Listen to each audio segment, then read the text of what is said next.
여러분 다시 한번 여러분 축복하는데요. 70년 동안 이 교회를 이끌어 오신 여러분께 감사드립니다. 우리 박수로 서로에게 감사의 메시지를 보내도록 하겠습니다. 여러분, 제가 집에서부터 개척을 하면서 교회를 이끌고 오면서 느낀 건데요. 한 교회를 70년 동안 이끈다는 것이 쉬운 일이 아닙니다. 그것에 대해서 저는 정말 여러분들에게 감사드리고 고맙다는 말씀을 드리고 싶습니다. 왜 그런지 아세요? 1년이면 교회가 100개가 생기잖아요. 여러분 주변에 부평이 한 100개 정도 생깁니다. 그러면요 1년에 교회가 50개 정도 문을 닫고요 3년 안에 80개가 문을 닫습니다. 그러면 20개만 3년 동안 생존하고 나머지 80개는 3년도 채 못 돼가지고 그 생명을 다합니다. 근데 여러분은 몇 년을 이끌어 오셨다고요? 70년. 처음부터 이렇게 큰 교회를 이끌어 오셨다고요? 아니요. 48년 4월 달에 우리 길장로님과 더불어 그때는 길집사님이셨죠. 그 장로님 집에서 몇 분 모여서 예배 드렸고 51년 총회 차로에 처음으로 부평교회가 거론이 됩니다. 48년도에는 거론이 안 돼요. 부평교회가. 인천교회는 거론이 됩니다. 인천교회가 따로 있었습니다. 부평교회는 거론이 안 됐다가 51년도부터 거론이 되는데 48년도부터 교회 집에서 예배를 드리기 시작하고 공식으로 교회로 인정을 받아서 김린희 전도사님과 더불어서 정말 의미 있는 목사님과 더불어서 재건교회를 서울 땅에다가 세우기 시작하고 이끌어 오셨던 정말 의미 있는 신사참배의 주역이었던 김린희 전도사님과 더불어 부평교회가 세워졌다는 것은요, 여러분 한국교회 역사 속에 이름이 나갈 만한 교회라는 겁니다. 여러분 김린희 전도사님은 한국교회 역사 속에 등장하는 인물입니다. 그 역사 속에 등장하는 인물이 이 교회를 함께 세웠다는 것은요, 여러분 자랑하셔도 돼요. 그런 교회는 우리나라 하여튼 전 세계 다 꼽아도 몇 개 안 됩니다, 여러분. 그렇게 그 나라에서 정말 몸 바쳐서 그 교회를 이끌어 오셨던 정말 하나님 앞에서 순교적 사명을 띠고 살아오셨던 분들의 모습을 통하여서 교회를 세우고 이끌어오는 교회는 정말 많지 않습니다. 그래서 초기에는 우리가 얼마나 자부심이 강했는지 모릅니다.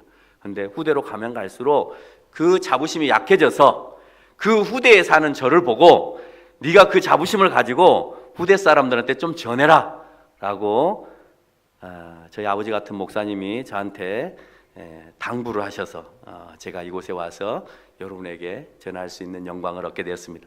감사합니다. 목소리가 안 나올 수도 있습니다, 도중에.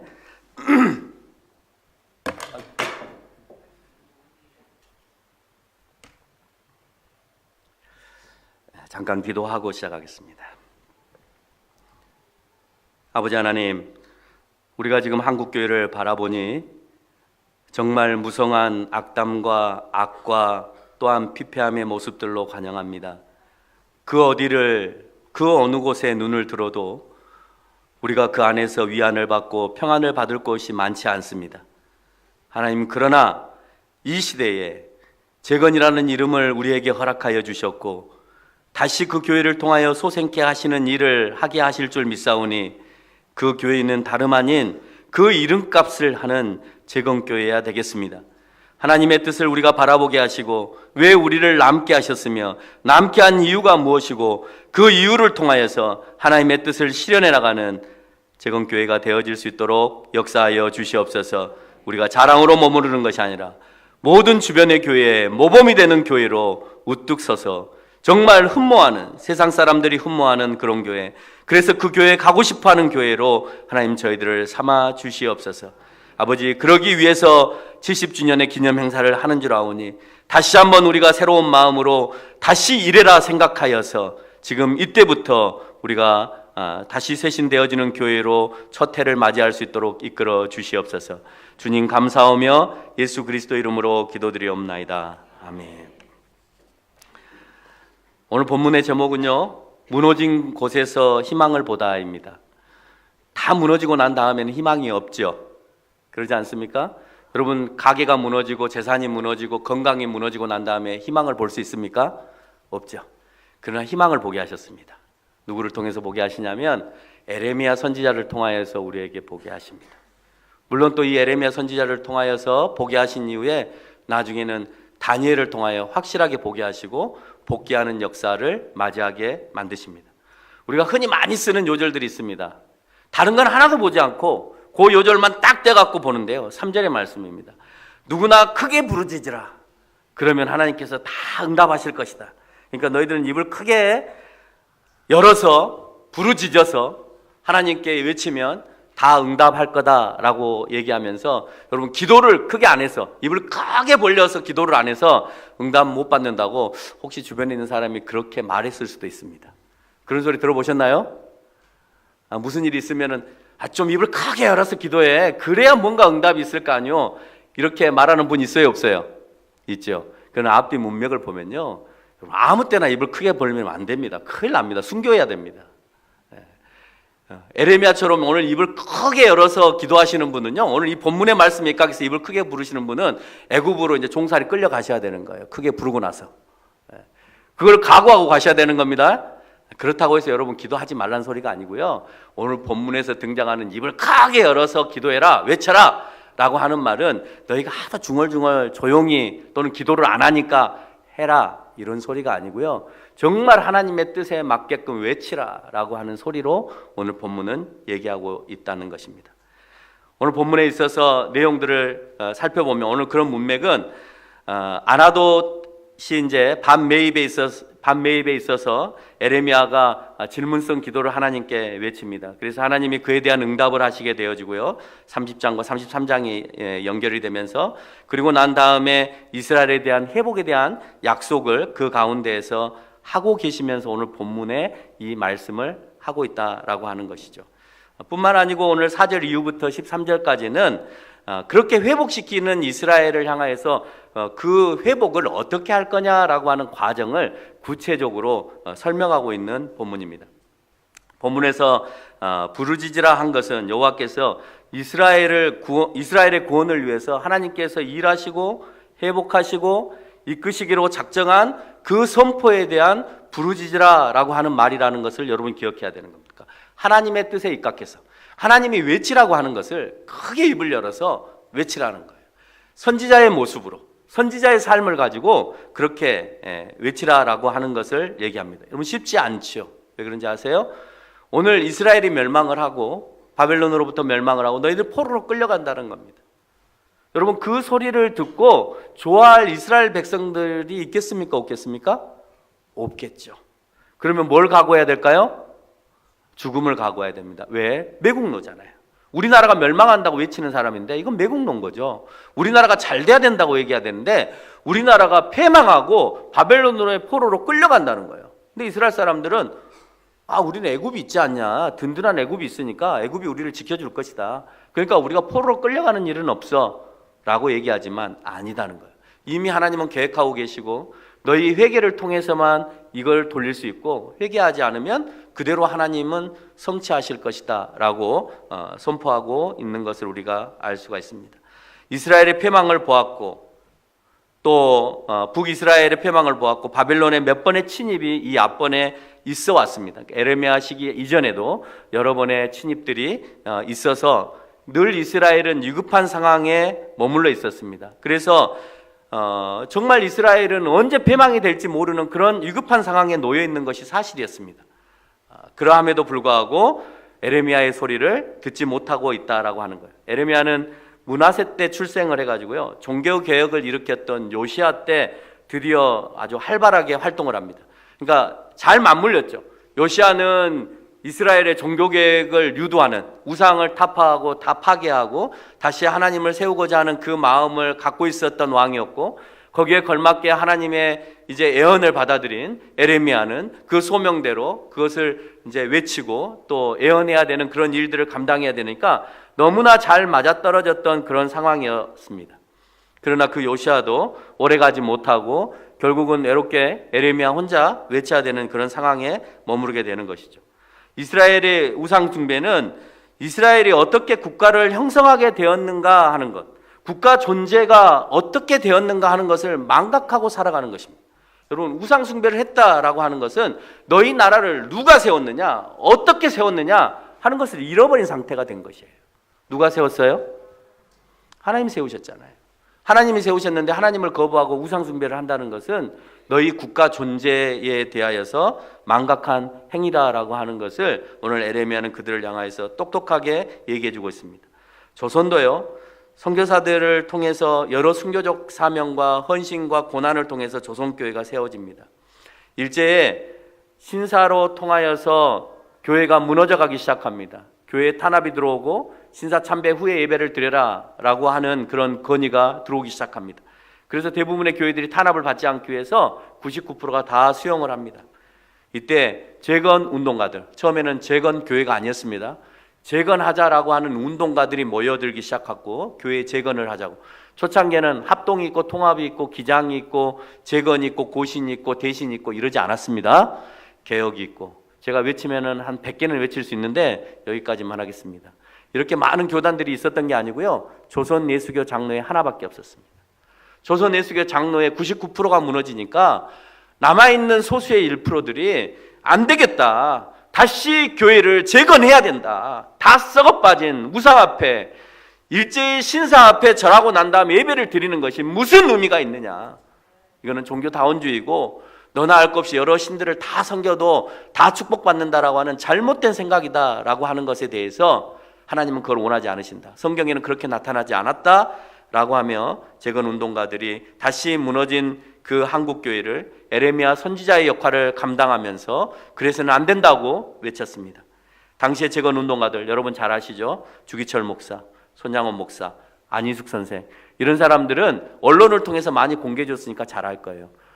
그 외에 이분들은 일찍 순교하셨으니까 재건교인이 안 되셨지만 안희숙 선생 같은 경우도 뭐 한 70년대 80년대까지만 재건교회에 같이 와서 우리랑 만나고 그렇게 하셨습니다. 죽으면 죽으리라 책을 쓰셨던 분. 그 외에도 우리가 안 알려서 그렇지 재건교회는 참 겸손한 교단이에요.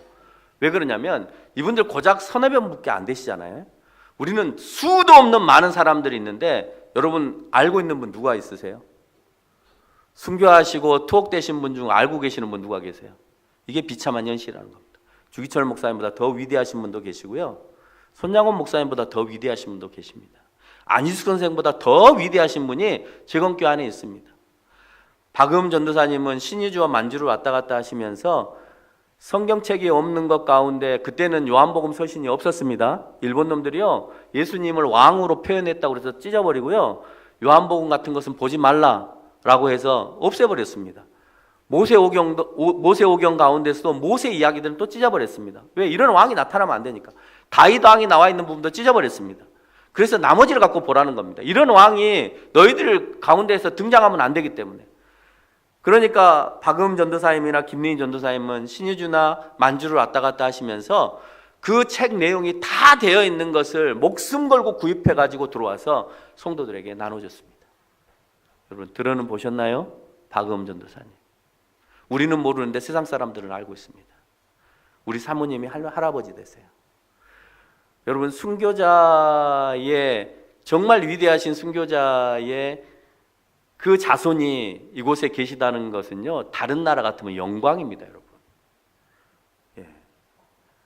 토마스 순교사가 우리나라에 와서 순교하였는데요, 영국 가면요 그의 토마스 순교사의 자손입니다 그러면요 엄청난 영광을 받습니다. 그 나라에서 추대를 해주고요, 어느 자리에 오면 기빈석에 앉히고요.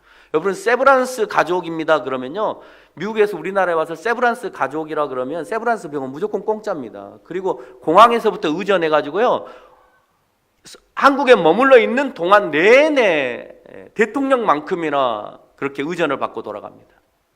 근데 여러분 우리가 얼마나 겸손한 분들이고 얼마나 겸손한 교단인가 하는 것을 알 수가 있죠. 한 사람도 없는 교단에서는요 통합이나 합동 측은 한 명도 없습니다. 한 명도 없는데 어거지로 끌고 와서 우리 선배야, 우리 조상이야 이렇게 얘기하면서 과장, 포장을 해서 이 사람이라도 하나 좀 세워보려고 노력합니다. 여러분 우리는 수도 없이 많은 사람들이 있습니다. 근데 우리는 모르고 있습니다. 박음 전도사님, 김린희 전도사님, 최덕지 목사님, 최상림 목사님 이런 분들은요, 여러분 최덕지 주기철 목사님, 손양호 목사님, 안희숙 선생보다도 더 훌륭하신 분들이에요. 그런데 우리가 안 알아주고 있는 거예요. 우리가 안 나타내고 있는 거예요. 우리가 연구를 안 하고 있는 거예요. 우리가 세상을 향해서 말하지 않고 있는 겁니다. 물론 안 해도 됩니다. 그러나 적어도 우리는 알고 있어야 합니다. 그래야 역사가 있는 교회입니다. 훗날 우리가 죽고 나서 그 다음 세대가 누가 이 얘기를 할 겁니까? 누군가는 공부를 하고 누군가는 알아야 이 얘기를 할 텐데, 결국 주기철 목사님이 그랬다고 끝날 것이고 손양호 목사님이 그랬다고 끝날 것이고 그렇게 하고 끝낼 것입니까? 아니다는 겁니다. 업적으로 따지면 우리가 훨씬 더 많은 일들을 해왔고, 또 여러분은 충분히 자부심을 갖고 사셔도 된다라고 하는 겁니다. 우리는 이 시대의 타락을 보아야 합니다. 하나님보다 우선시되는 그 어떤 것에 대해서 허용하지 말아야 됩니다. 그것이 재건교회가 갖는 정신입니다. 여러분, 하나님보다 더 우선시되는 그 모든 것은 다 우상입니다. 무엇이 여러분을 우선시하게 만듭니까? 하나님 앞에 나아가려고 하는 그 자리에 무엇이 여러분을 막습니까? 건강이 막는다면 건강마저도 우상이라고 하십시오.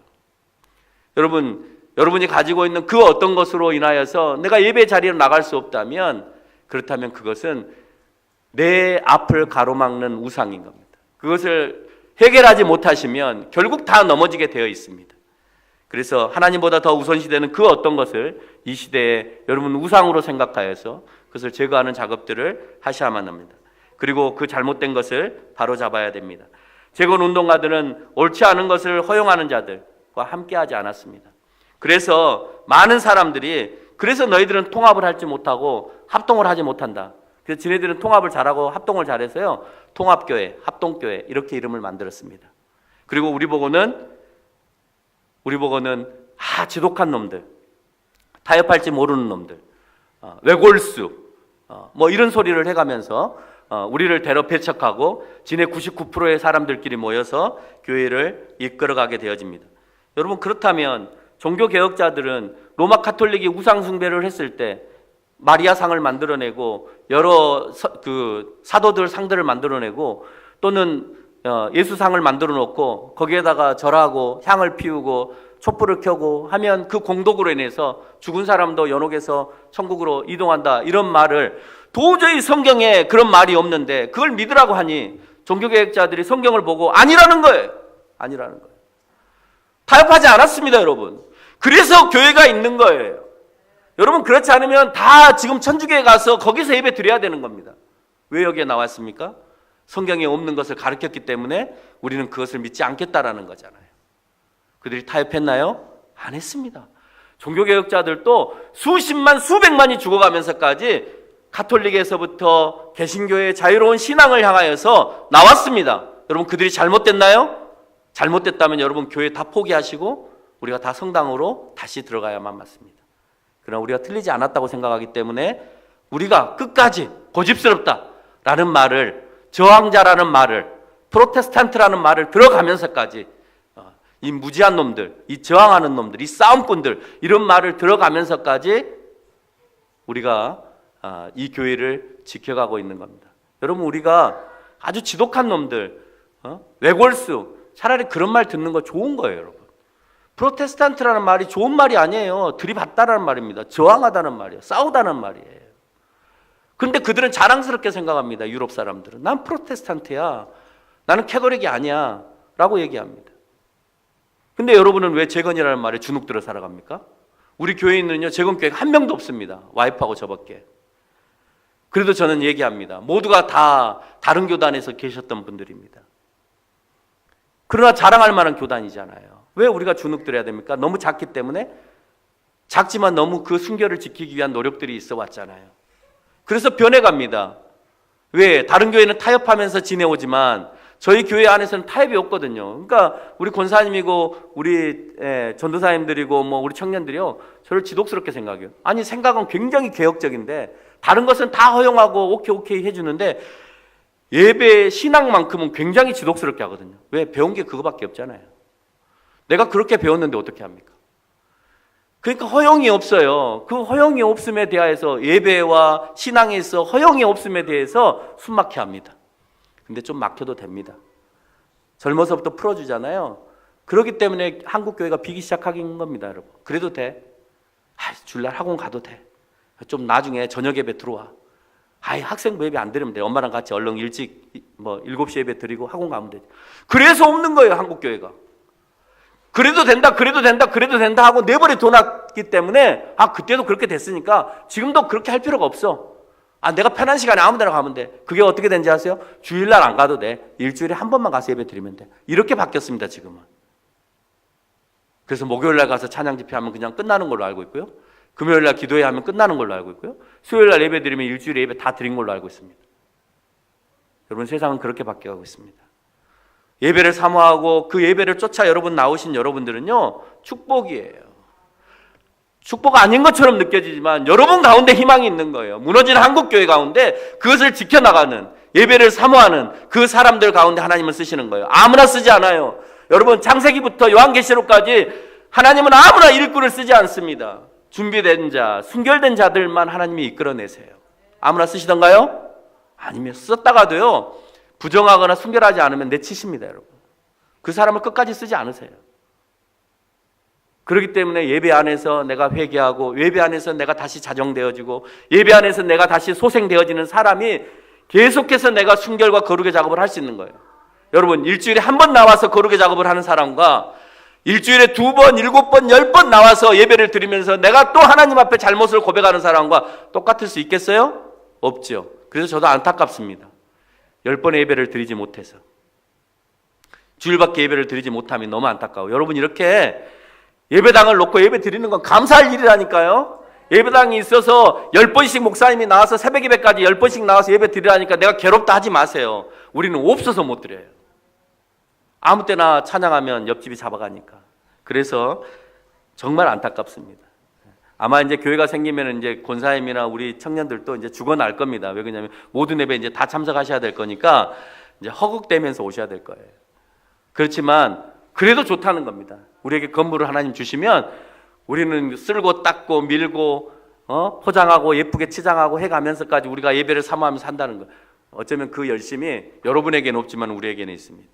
너무 안타까운 거예요. 좋은 건물이 있는데 예배에 대한 사모함이 없다? 너무 안타깝잖아요.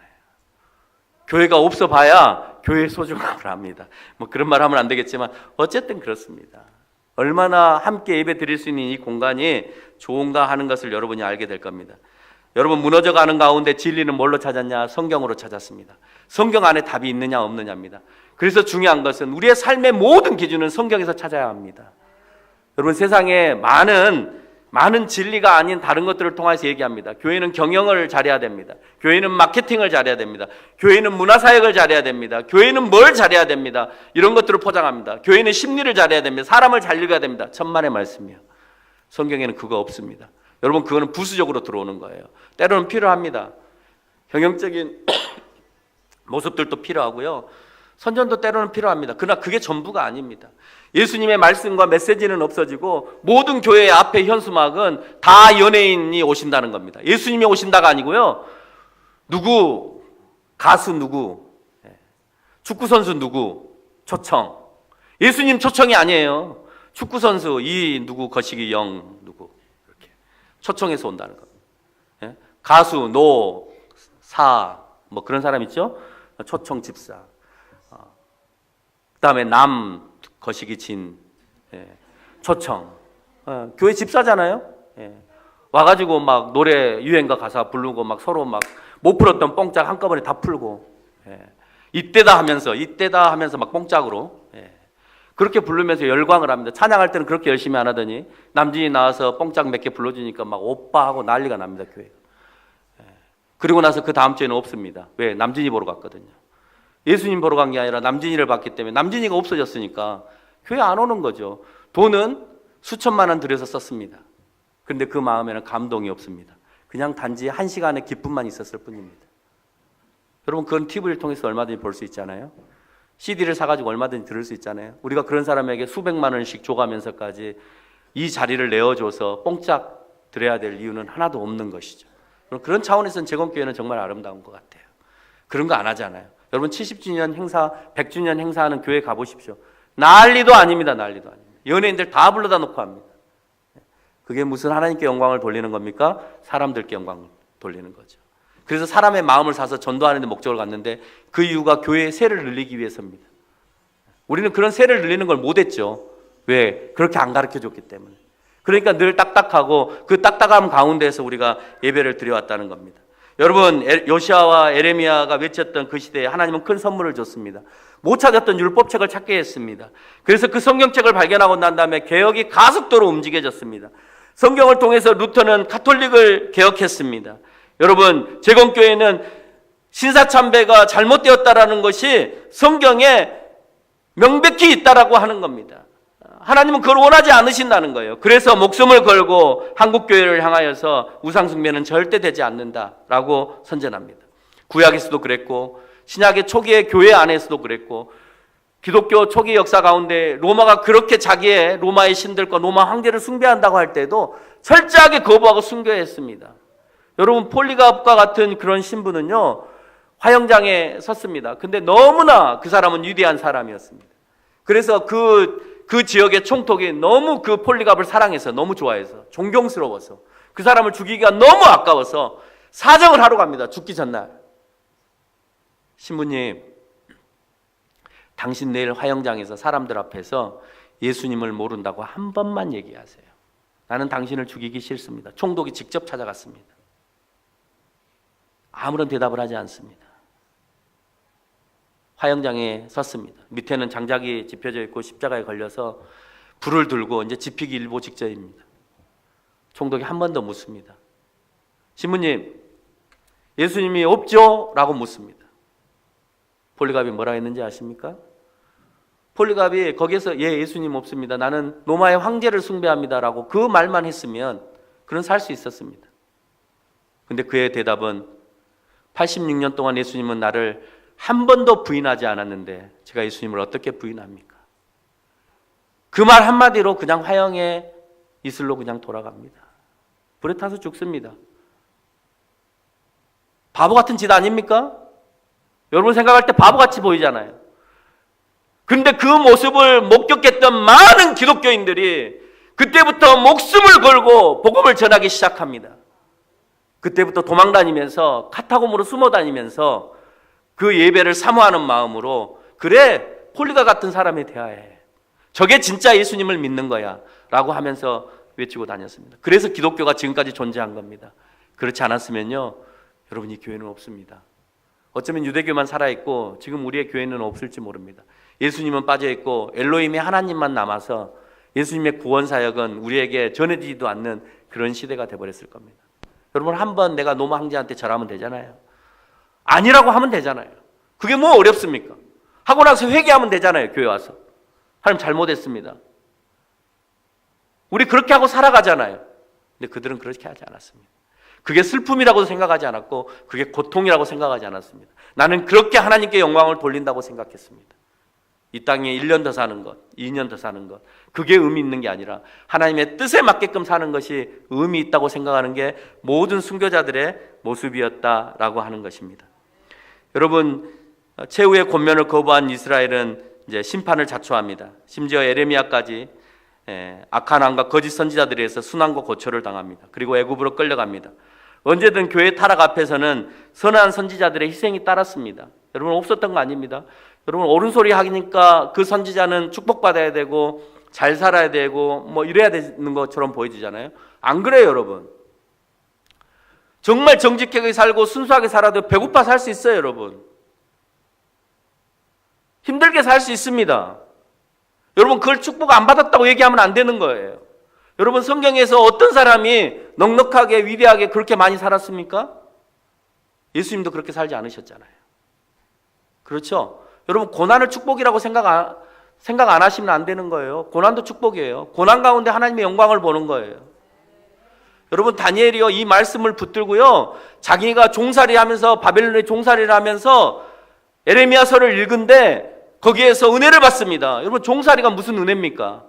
근데 그 가운데 오늘 에레미야가 말했던 너희가 다시 너희의 땅으로 돌아올 것이다라는 그 희망의 메시지를 읽는 거예요. 잃어버렸던 내용 가운데.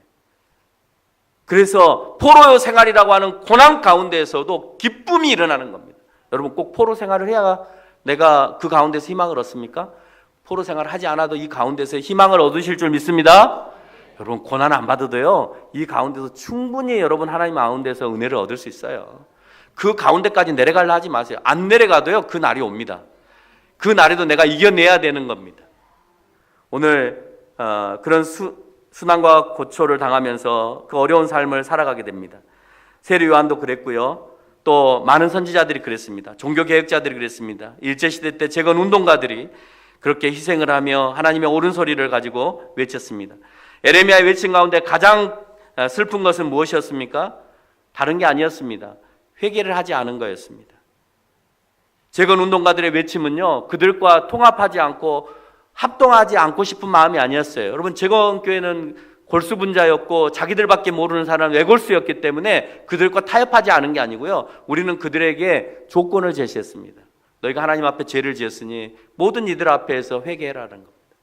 그거 하면 받아주겠다. 하겠습니까? 안 합니다. 창피해서 못 합니다. 그래서 안 했습니다. 안 했기 때문에 우리는 그들과 함께 하지 못했습니다. 그거는요, 성경의 어느 시대도 마찬가지고요, 또 역사 시대로 돌아와서 초대교회나 종교개혁이나 또 한국의 교회 역사 안에서도 절대 그런 적은 없습니다. 회개하지 않은 이들과 더불어서 함께한 자들은 없었습니다. 여러분, 회개하면요, 얼마든지 하나님도 받아들이시니까 나도 용서해 줘야죠.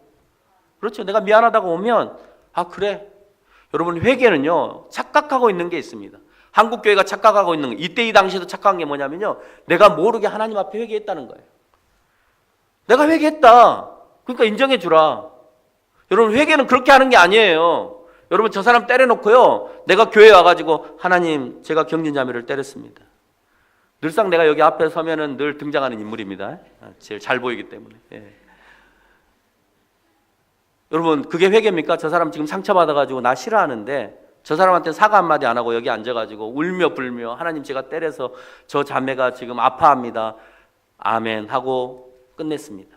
그리고 만나면 그럼 나 회개했어, 너도 이제 풀어. 이게 회개입니까? 아니죠. 회개는 상처받은 사람에게 정중하게 사과하고 하나님께 하는 겁니다. 하나님 그러셨잖아요. 예수님이 그러셨잖아요. 네 형제하고 먼저 가서 화해하고 나에게 와라. 화해 없는 회개가 어디 있습니까? 없습니다, 여러분. 그거 잘못된 거예요. 그러지 않아요? 그래서 다른 사람 상처 줄 대로 주고 나서 교회 와서 엉엉 울었으니까 나는 다 했다? 여러분, 그것같이 나쁜 기독교인들 없는 거예요. 여러분, 그런 기독교인 되지 마세요. 그렇기 때문에 기독교가 얻어먹는 거예요. 적어도 여러분은 그러지 않을 줄 믿습니다. 내 말 한마디로 인하여서 상대방이 상처를 받았다면 찾아가세요. 여러분, 상대방이 9개를 잘못하고 내가 1개만 잘못했어도 나는 가서 1개만 용서를 구하면 되는 겁니다. 저 사람이 9개를 구하고 안 구하고는 두 번째 문제예요. 근데 여러분, 대부분 어때요? 저 사람 9개나 잘못했는데 내가 왜 내 1개를 가서 미안하다고 해? 여러분, 그 1개를 빨리 내려놓는 순간 여러분은 자유하고요, 평화롭고요, 은혜가 가득한 거예요. 그거 하나 갖고 계셔 보세요. 9개 가지고 다니는 사람보다 더 불편합니다. 그리고 나서 기도하십시오. 하나님, 내가 그 다음부터 그 1개의 마음도 갖지 않게 해주세요. 그랬을 때 여러분에게는 놀라운 평안함이 여러분 가운데 축복으로 역사하실 겁니다. 여러분, 그걸 소유하는 사람이 가장 복된 사람이에요. 세상에 물질도 아니고요, 명예도 아니고요, 내가 살아가는 동안에 늘 평안함을 유지하는 것만큼 축복된 삶이 없다니까요. 그래서 예수님은 평화의 왕이고 평강의 왕입니다. 물질의 왕이고요, 재산의 왕이고요, 신분의 왕이고 출세의 왕이 아니에요. 평화의 왕이에요. 우리에게 평화를 주시기 위해서 오신 거예요. 근데 우리는 아직도 그걸 몰라요. 고난 안 받아야 되고 돈 많아야 되고 출세해야 되고 여기에 관심이 더 많다라고 하는 것입니다. 여러분, 에레미야가 그렇게 외칠 수 있었던 것은 1장 1절로 2장 1절까지의 말씀을 보면 그가 소명을 받았기 때문에 그렇습니다. 아무나 외칠 수 없어요, 여러분. 여러분, 외치고 싶다고 외칠 수 있는 것 같아요? 절대 그렇지 않습니다. 많은 한국교회 목사님들이 계셨습니다, 그 당시에도. 그러나 목숨 걸고 외치는 사람은요, 1%도 안 됐습니다. 그 중에는 목사 찾기도 힘듭니다. 목사는 10명도 채 안 됩니다. 너무 감사하게도요, 한국교회를 세운 사람은 목사님들보다도 전도사님들, 장로님들, 집사님들, 이런 분들이 더 많았어요. 그분들이 재건운동을 통하여서 이렇게 세우고 있다는 거예요. 여러분, 그 경각심을 가지고 있었던 그 시대의 사람들처럼 여러분도 그 신앙을 품고 살아가실 줄 믿습니다. 여러분, 하나님은 이스라엘 백성에게 위선전 신앙생활을 하지 못하게 했습니다. 우상 숭배를 못하게 했습니다. 언약 파기를 못하게 했습니다. 교만한 습성으로 가지고 있던 그 악을 버리라고 얘기하고 있습니다. 그랬을 때 내가 주변의 나라들을 물리쳐 준다고 하였습니다. 예레미야는 50년 동안 사역했습니다. 그렇게 외치고 다녔습니다. 그러나 결국 애굽으로 끌려가서 실패한 것처럼 보여집니다. 그러나 그는 성공했습니다. 왜? 그 선포가 성취되었기 때문입니다. 가슴 아픈 일이죠. 너희가 바벨론으로 끌려간다? 이 말이 성취되었어요. 가슴 아픈 일이에요. 근데 성공했어요. 왜? 그 예언이 맞았기 때문에. 얼마나 모순된 모습입니까? 예언자니까 그 예언이 맞아떨어져야 맞는 거죠. 근데 그 예언이 맞아떨어지면 이스라엘은 불행으로 오는 겁니다. 여러분, 이 땅에 똑같은 모습들이 너무나 많이 있습니다. 이스라엘만 강대국들이 있었던 건 아닙니다. 지금도 이스라엘 주변에는요, 예전도 마찬가지지만 가장 문명의 발상지였던 메소포타미아 문명을 가지고 있었던 바벨론과 아수르 문명을 가지고 있던 아수리아와 위에 터키 문명을 가지고 있었던 사람들과 애굽 문명을 가지고 있었던 그 당시에 최고의 강대국들이 모여있는 곳에 가운데 끼어 있었습니다. 대한민국, 위로는 러시아, 옆으로는 중국, 아래로는 일본, 저 멀리 미국까지 항공모함 몰고 와서 우리 옆에 딱 앉아 있습니다. 여러분, 전쟁터입니다. 일촉즉발의 그 상황 가운데 우리가 놓여 있습니다. 시시탐탐 타임즈는 늘 우리가 전쟁이 일어날 거라고 늘 외쳐왔습니다. 안 일어났기 때문에 여러분은 불감증을 갖고 있지만 세계는 언제 대한민국이 전쟁이 일어날까에 관심을 갖고 있습니다. 지금 화해 무도로 있다고 해서 여러분 안전하다 생각하지 마십시오. 어떤 사람이 머리가 확 돌아가서 단추 하나 누를지 누가 압니까? 그런 상황은 수도 없이 많이 해왔잖아요. 작년 재작년까지만 하더라도 늘 자기 책상 위에 단추가 있다는 등 늘 엄포를 줬잖아요. 그러나 급선회로 해서 화해 무도로 왔는데 또 모릅니다. 여러분, 궁지에 몰려서 먹을 게 없으면요 누를 수밖에 없는 겁니다. 네 죽고 나 죽자는 거죠. 그런 상황 가운데 놓였을 때 중요한 것은 우리에게 또 신앙을 물을 겁니다. 오늘 재건교회 많은 선배들이 순교와 투옥되며 실패한 교회인 것이 아니라 아직까지 한국교회 그때 그분들의 신앙을 옳았음에 대해서 인정하고 또 우리가 살아갑니다. 여기에 희망이 있습니다. 여러분에게 희망이 있습니다. 그것을 받아들이고 믿는 여러분들을 통하여서 한국교회가 변화될 줄 믿습니다. 한국교회의 희망은 재건교회에 희망이 있는 게 아니라 재건교회 안에 있는 경건한 사람들에게 희망이 있는 거예요. 여러분, 경건하지 않으면 여러분 다 쓴다는 게 아닙니다. 재건교회에 그냥 남겨놓으실 수도 있는 겁니다. 그 의식과 그 생각이 있는 사람에게 회복의 희망이 있는 줄 압니다. 여러분, 그러기 위해서는 재건교회가 가지고 있는 죽으면 죽으리라라고 하는 순교적 사명을 감당하면서 그런 희망을 갖고 살아가는 저와 여러분이 되시기를 바랍니다.